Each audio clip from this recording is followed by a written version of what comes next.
नमस्कार साथियों। आखिर जम्मू कश्मीर से आतंकवाद खत्म क्यों नहीं हो रहा है और पिछले लगातार 30 सालों से वहां पर आतंकवाद चल रहा है और लगातार वहां पर निर्दोष लोग मारे जा रहे हैं। तो अभी आप इस पहलगाम की घटना को ही देख लीजिए कि इस पहलगाम की घटना में लगभग 30 से ज्यादा लोग मारे गए हैं और उससे ज्यादा सैकड़ों लोग वहां पर गंभीर रूप से घायल हुए हैं। तो आखिरकार ऐसी क्या चूक हुई है, आखिरकार ऐसी क्या वजह है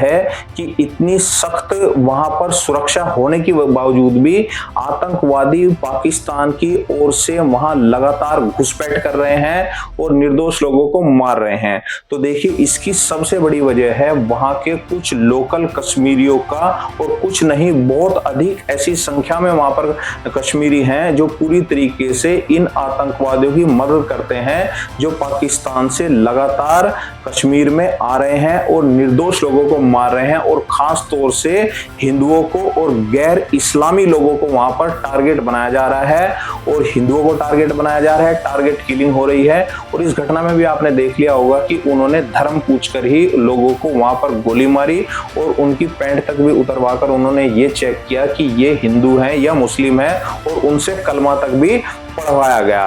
अब ये तो बात हो गई एक समस्या की वहां पर, कि हमें ये पता लग गया कि वहां पर किस वजह से जो है आतंकवाद लगातार पनप रहा है। दूसरी ओर आप देख भी सकते हैं कि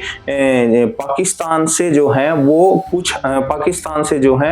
गुजरात राज्य का भी बॉर्डर लगा हुआ है, पंजाब राज्य का भी बॉर्डर लगा हुआ है। तो आखिरकार ऐसी क्या वजह है कि ना तो गुजरात में कोई इस तरीके की आतंकवाद घटनाएं होती हैं, ना पंजाब में ऐसी कोई आतंकवाद घटनाएं होती हैं, और जम्मू कश्मीर में भी दो हिस्सों में जम्मू कश्मीर बटा हुआ है, एक जम्मू है और दूसरा कश्मीर घाटी है। तो जम्मू में भी पूरी तरीके से शांति बनी हुई है, लेकिन ऐसी क्या वजह है कि कश्मीर में ही ये अशांति और ये टेररिज्म आतंकवाद पूरी तरीके से बना हुआ है? क्योंकि एक धर्म विशेष की वहां पर बहुसंख्यता होने की वजह से वहां पर इस आतंकवाद की समस्याएं लगातार वहां पर बनी हुई है, और जो एक बहुत बड़ी वहां पर कश्मीरियों की मेजॉरिटी है वो पूरी तरीके से इन आतंकवादियों का साथ दे रही है, इनको खाना भी देते हैं, इनकी मदद भी करते हैं, फौज के बारे में जानकारी भी देते हैं, और ऐसी ऐसी जानकारियां वहां पर नागरिकों के बारे में दी जाती हैं जिससे टारगेट किलिंग उनको बहुत आसान हो जाती है। अब हम आ जाते हैं कि ये तो हमें वजह पता चल गई कि वहां पर लोकल जो कश्मीरी हैं वो पूरी तरीके से उनको सपोर्ट कर रहे हैं। अब इसका उपाय क्या है, इसका जो है समाधान क्या हो सकता है कि वहां जम्मू कश्मीर से जो है इस आतंकवाद को जड़ से मिटाया जाए? तो समाधान के लिए हम सबसे पहले बात कर लेते हैं इजराइल की, और सीख भी सकते हैं हम इजराइल से। इजराइल दो हिस्सों में बटा हुआ है। इजराइल ने फिलिस्तीन जो है वो दो हिस्सों में बटा हुआ है। एक उसका हिस्सा है गाजा और दूसरा फिलिस्तीन का हिस्सा है वेस्ट बैंक। तो इजराइल की जो पॉलिसी है उसने वेस्ट बैंक में जब पूरी तरीके से वहां पर मुस्लिम आबादी वहां पर बसी हुई थी, तो इजराइल ने वहां पर जबरदस्ती से और पूरे सख्त तरीके से वहां पर यहूदियों के बस्तियों को बसाना शुरू कर दिया था, और आज लगभग वहां पर 10,000 से भी ज्यादा यहूदियों की बस्तियां वेस्ट बैंक में पूरी तरीके से बसी हुई हैं, और इजराइल ने वहां पर इतनी सुरक्षा का चाक चौबंद किया हुआ है कि चारों तरफ से वो पूरी तरीके से गाजा से घिरा हुआ है, फिलिस्तीन का जो आतंकवादी है उनसे घिरा हुआ है, लेकिन किसी एक वहां पर हमास या गाजा या फिलिस्तीन के आतंकवादी की हिम्मत नहीं है। वो उनके बिल्कुल छाती के ऊपर ही रह रहे हैं यहूदी वहां पर वेस्ट बैंक में, कि कोई एक वहां पर पत्थर भी उठा के उनकी ओर फेंक दे। दूसरे तरफ हम सीख सकते हैं चीन से। चीन का सिंजियांग जो प्रांत है, जो पूरी तरीके से जो है वो एक कह सकते हैं कि ये पूरे तरीके से जो है वो तुर्कमेनिस्तान और ये जो सेंट्रल एशिया है अफगान इनसे लगा हुआ है, उसमें भी पूरी तरीके से जो है वो मुस्लिम आबादी डोमिनेट है। लगभग सिंजियांग प्रांत में 1.5 करोड़ से लेके 2 करोड़ वहां पर मुस्लिम आबादी पूरी तरीके से रह रही है, लेकिन चीन ने भी वहां पर अपना जो हान समुदाय है, जो हान हान धर्म के लोग वहां पर रहते हैं। चीन ने भी बहुत साल पहले से ही वहां पर हान समुदाय के लोगों को जो है उस सिंजियांग प्रांत में बसाना शुरू कर दिया था और आज चीन ने उस सिंजियांग प्रांत में मुस्लिम धर्म के लोग और हान धर्म के लोगों की आबादी को पूरी तरीके से संतुलित कर दिया है। और यही काम किया है इजराइल ने वेस्ट बैंक में भी, कि इजराइल जो है लगातार वहां पर यहूदी बस्तियों का विस्तार करता जा रहा है और यहूदियों को लगातार वहां पर बसाता जा रहा है। तो ये हम बात सीख सकते हैं इजराइल से और चीन से भी, कि चीन और इजराइल के जो डिस्टर्ब एरिया थे, जहां पर बहुसंख्या वहां पर आबादी एक मुस्लिमों की हुआ करती थी, वहां पर उन्होंने जनसंख्या का संतुलन कर दिया और इसी जनसंख्या का संतुलन होने की वजह से अब वहां पर आतंकवाद की घटनाओं में बहुत बड़े स्तर के ऊपर जो है कमी आई है। तो ये बात जो है भारत सीख सकता है चीन से भी और इजराइल से भी, कि भारत जो है वहां पर अगर जम्मू कश्मीर में अगर खास तौर से कश्मीर जो घाटी है उसमें अगर भारत जो है जो वहां से विस्थापित कश्मीरी पंडित हैं अगर उनकी बस्तियों को लगातार वहां पर बसाना शुरू करे, तो जब तक वहां पर जनसंख्या का संतुलन नहीं होगा, खास तौर से मैं बात कर रहा हूं कश्मीर घाटी में जहां पर बहुसंख्यक जो है मुसलमान रह रहे हैं, जब तक वहां पर जनसंख्या का संतुलन नहीं होगा, हिंदू और मुस्लिम वहां पर बराबर नहीं होंगे, तब तक वहां से आप जो है आतंकवाद को नहीं मिटा सकते हैं। किसी भी तरीके से आतंकवाद वहां पर नहीं खत्म हो सकता है। लगभग 8 से 10 लाख फौज वहां पर लगी हुई है, लेकिन उसके बावजूद भी आतंकवाद की घटनाएं हो रही हैं और लगातार ये होती चली जा रही हैं। उसके बाद आपने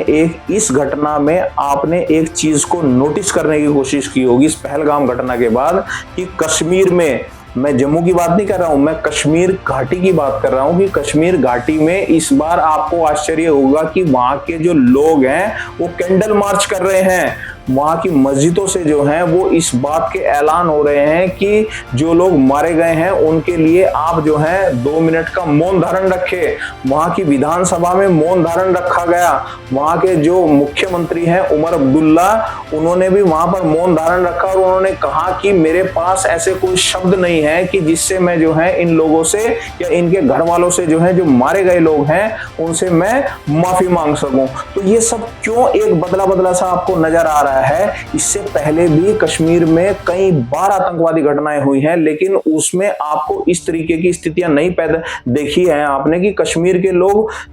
किसी हिंदू की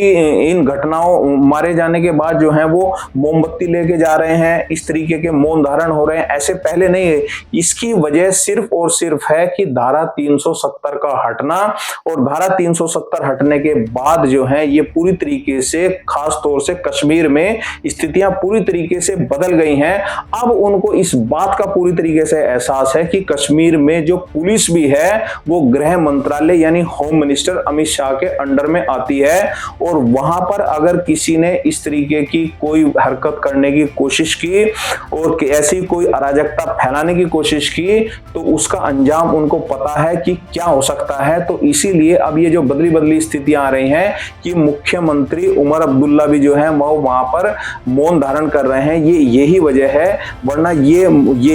वही उमर अब्दुल्ला है जो जिनकी सरकारों में कश्मीरी पंडितों का पलायन हुआ था और उन कश्मीरी पंडितों के लिए इन्होंने कभी आवाज नहीं उठाई। इसके पिता भी उमर अब्दुल्ला और इसका पिताजी जो हैं वो फारूक अब्दुल्ला, दोनों की वहां पर इनकी सरकार थी वहां पर, और उसी सरकार में जो है वो कश्मीरी पंडितों का वहां पर लाखों की संख्या में जो है वो पलायन हुआ था। इन्होंने वहां पर कोई एक आवाज नहीं उठाई थी, और वहां पर उस समय भी जो है इन्हीं मस्जिदों से ऐलान ये हुए थे कि अपने जो है वो आदमी लोग यहाँ से कश्मीरी पंडितों के लिए कि आदमी यहाँ से चले जाएं या धर्म परिवर्तन कर लें या अपनी महिलाओं को यहाँ पर छोड़ जाएं। और आज आप देख सकते हैं इस परिवर्तन को कि उन्हीं मस्जिदों से जो है ये ऐलान हो रहे हैं कि जो मारे गए लोग हैं उनके लिए आप 2 मिनट का मौन धारण रख लीजिए। और तीसरी वजह देखिए, इसमें सबसे बड़ी, भारत को इसमें लगभग 2 से 3 मोर्चों के ऊपर लड़ना होगा, तब जाके यहाँ पर